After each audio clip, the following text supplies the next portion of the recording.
സനാതനത്തിന് തുടർച്ചയായി ഇപ്പോൾ കാവി വിവാദമാണ് തമിഴ്നാട്ടിൽ. കാവി തിരുവള്ളുവർ ഉടുത്താൽ നന്നായിരിക്കുമോ തെറ്റായിരിക്കുമോ?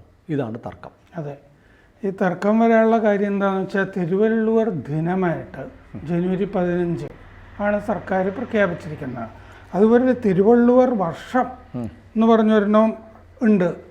BC 31 തിരുവള്ളുവർ ജനിച്ച വർഷമായിട്ട് സർക്കാർ അംഗീകരിച്ചിട്ട്. അപ്പോൾ സാധാരണ വർഷത്തിൻ്റെ കൂടെ ഈ 31 ചേർത്താൽ തിരുവള്ളുവർ വർഷം കിട്ടും. നമ്മുടെ നാട്ടിൽ ഈ 825 ചേർത്താലും മലയാളം വർഷത്തിൻ്റെ കൂടെ 825 ചേർത്താൽ ഇംഗ്ലീഷ് വർഷം കിട്ടും. കാരണം കൊല്ലവർഷം തുടങ്ങിയത് ആ വർഷമായതുകൊണ്ട് എന്ന് പറഞ്ഞ പോലെ അവിടെ BC 31 തിരുവള്ളുവർ ജനിച്ച വർഷമായിട്ട്, ജനിച്ച വർഷം ശരിക്കും അറിയില്ല, നിശ്ചയിച്ചു. തിരുവള്ളുവർ ശരിക്കും ആരായിരുന്നു എന്നുള്ളതിനെ പറ്റിയൊക്കെ അറിയില്ല, അത് അവസാനം വരാം. അപ്പോൾ ജനുവരി 15 തിരുവള്ളുവർ ദിനത്തിൽ RN രവി ഗവർണർ, മറ്റേ ആരിഫ് മുഹമ്മദ് ഖാനും പിണറായിയും പോലെയാണല്ലോ RN രവിയും സ്റ്റാലിനും തമ്മിൽ അടിയോടടിയാണ്. നയപ്രഖ്യാപന പ്രസംഗം വായിക്കാതെ തന്നെ ഇറങ്ങിപ്പോവുകയൊക്കെ ചെയ്തു. ഈ മറ്റേ ദേശീയ ഗാനം അവിടെ പാടിയില്ല നിയമസഭയുടെ അകത്ത്, അദ്ദേഹം അടുത്ത കാലത്ത് ഇറങ്ങി പോവുകയൊക്കെ ചെയ്തു. അപ്പോൾ അദ്ദേഹം ഇങ്ങനെ ഒരു കാവി ഉടുത്ത പ്രതിമ തിരുവള്ളുവരുടെ, നെറ്റിയിൽ ഭസ്മമൊക്കെ തേച്ചിട്ടുണ്ട് തിരുവള്ളുവർ. അങ്ങനെ ഒരു പ്രതിമയിലാണ് അദ്ദേഹം ഈ ഹാരാർപ്പണമൊക്കെ നടത്തിയത്. അണ്ണാമലയും അങ്ങനെയാണ് നടത്തിയത്. അപ്പോൾ DMK പറഞ്ഞു, ഈ RN രവി പറയുന്ന ആളല്ല തിരുവള്ളുവർ, അദ്ദേഹം സെക്കുലറായിരുന്നു. എന്ത് കഷ്ടമാണല്ലേ ഈ ഹോളിയോക്കെ എന്ന് പറഞ്ഞൊരു അരാജക പത്രാധിപർ 19ാം നൂറ്റാണ്ടിൽ ഉണ്ടാക്കിയൊരു വാക്ക്. തിരുവള്ളുവർ സെക്കുലറാണെന്നൊക്കെ പറയുന്നത് എന്തടിസ്ഥാനത്തിലാണ്? ശ്രീനാരായണ ഗുരുവിനെ പോലും ഗുരുദേവൻ ഹിന്ദു അല്ല എന്ന് പറയുന്ന ആളുകളുണ്ട്.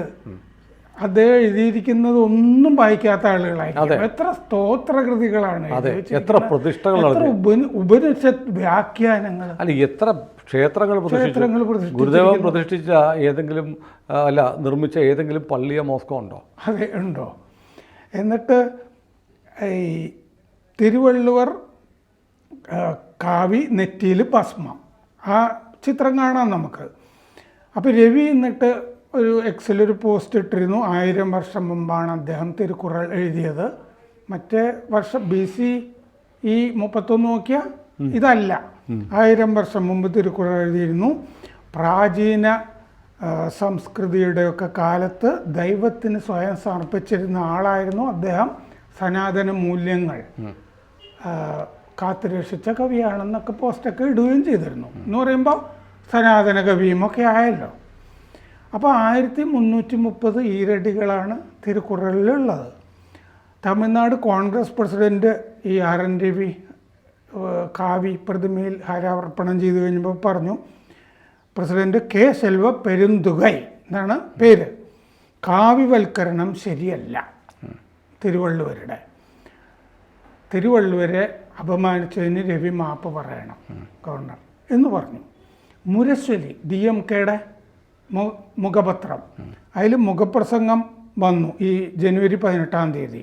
ആദ്യം ഗവർണർ രവി കാവി ധരിക്കട്ടെ, എന്നിട്ട് തിരുവള്ളുവരെ കാവി ധരിപ്പിക്കട്ടെ എന്ന് മുഖപ്രസംഗത്തിലും പറഞ്ഞിരുന്നു.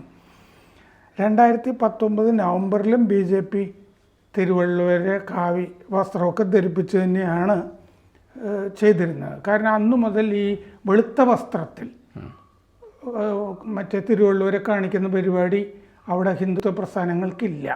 മറ്റവരൊക്കെ വെളുത്ത വസ്ത്രത്തിലുള്ള പ്രതിമകളാണ് DMK ഒക്കെ തിരുവള്ളുവരുടെ ചെയ്യാറ്. തിരുവള്ളുവരുടെ ഒരു ചിത്രം പോലും കിട്ടിയിട്ടില്ല, പിന്നീട് ഒരു ആർട്ടിസ്റ്റിനെ കൊണ്ട് വരപ്പിക്കുകയാണ് ചെയ്തത്. അപ്പോൾ പണ്ഡിതൻ മാതൃക്കളം എന്ന് പറഞ്ഞിട്ട് തിയേറ്റർ ഉണ്ട്, ഈ തെരുവ് നാടകമൊക്കെ അവതരിപ്പിക്കുന്നത്. അതിൻ്റെ സ്ഥാപകൻ ദിലീപ് കുമാർ പറയാണ്,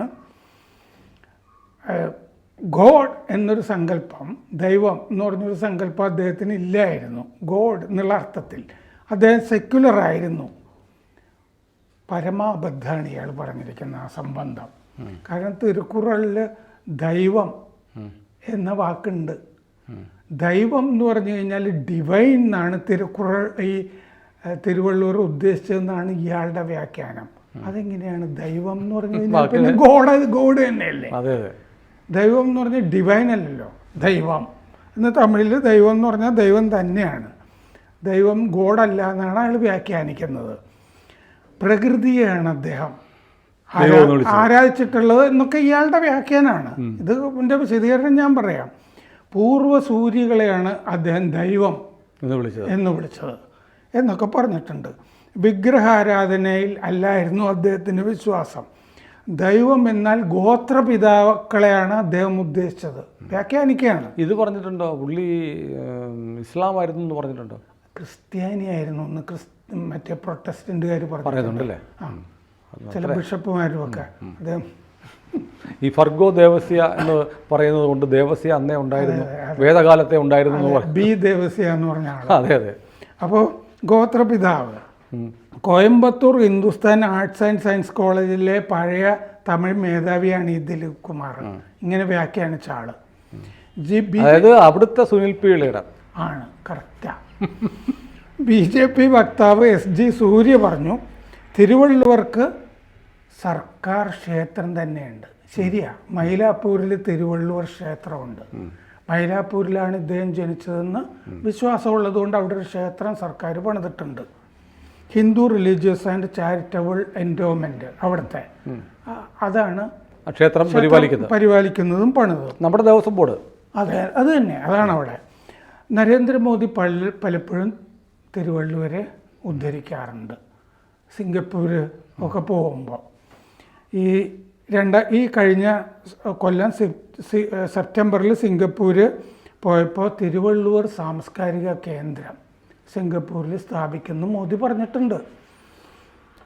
ഈ കഴിഞ്ഞ ജനുവരി 18 കഴിഞ്ഞ ദിവസം ശ്രീലങ്കയിൽ തിരുവള്ളുവർ സാംസ്കാരിക കേന്ദ്രം തുറന്നു.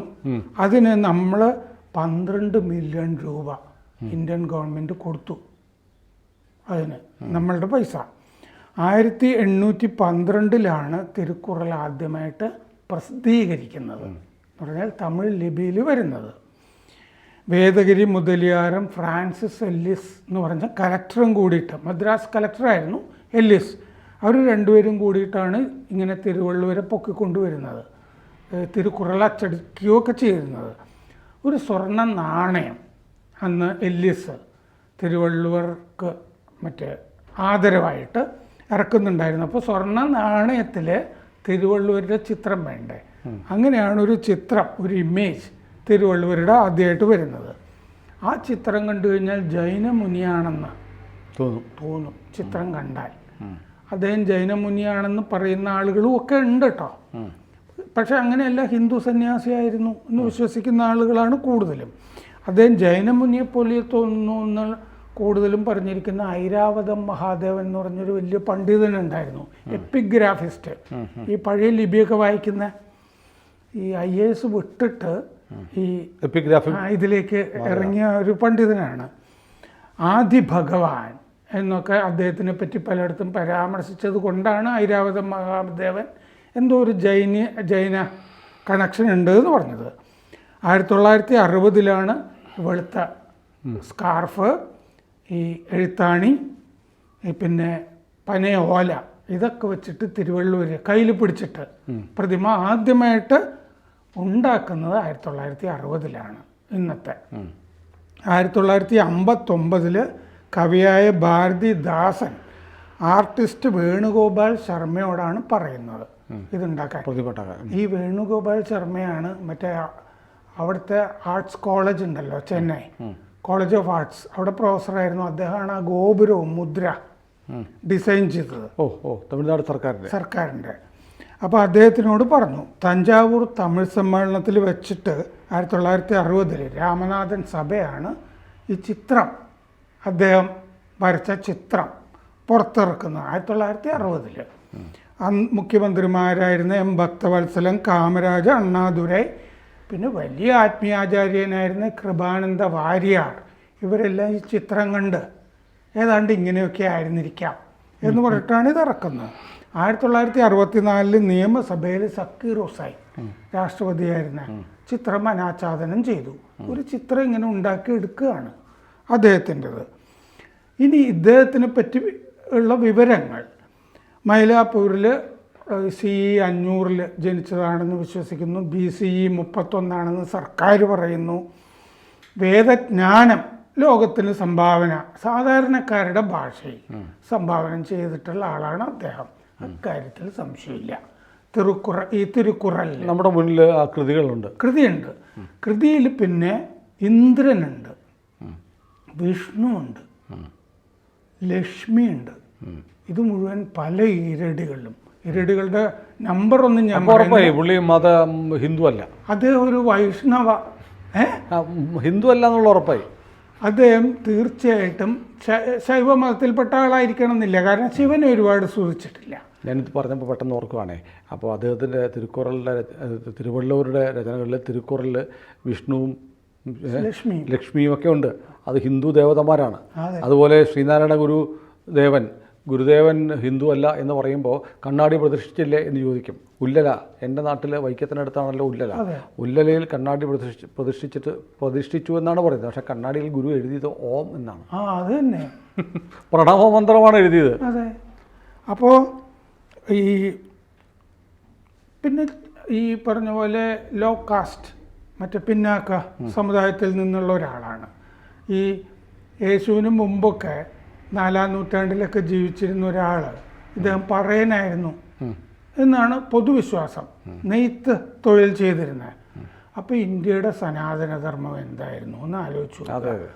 നമുക്ക് എത്രയോ കാലത്ത് പിന്നാക്ക സമുദായങ്ങളിൽ നിന്ന് എത്രയോ സന്യാസിമാർ വന്നിരിക്കുന്നു.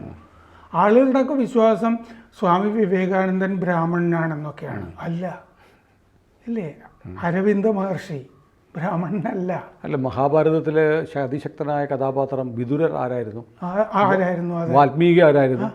മാത്രമല്ല ഈ മഹർഷിമാരിൽ ദലിതരുണ്ടല്ലോ. അതെ, ഇതാണ് നമ്മുടെ വലിയ മഹർഷിമാരെന്ന് പറയുമ്പോൾ തന്നെ പണ്ട് തന്നെ ഇങ്ങനെയാണ്. വിശ്വാമിത്രൻ ബ്രാഹ്മണനല്ലല്ലോ.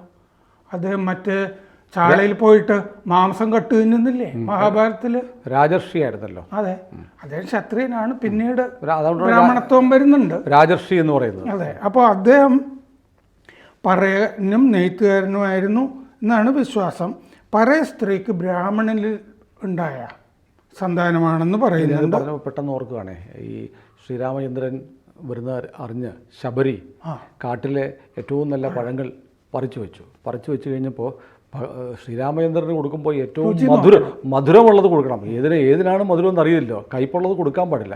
അതുകൊണ്ട് ഓരോ പഴങ്ങളും എടുത്ത് കടിച്ചു നോക്കിയിട്ട് ഏറ്റവും മധുരമുള്ളതെന്ന് നോക്കി കൊടുത്തു. ഭഗവാൻ അത് അമൃത് പോലെ ഭക്ഷിച്ചു എന്നാണ് പറയുന്നത്. അതെ, അങ്ങനെയാണ് പറയുന്നത്. കാട്ടാള സ്ത്രീയായിരുന്നു. അതെ, വാസുകി എന്നാണ് ഭാര്യയുടെ പേര് എന്നാണ് പലയിടത്തും കാണുന്നത്.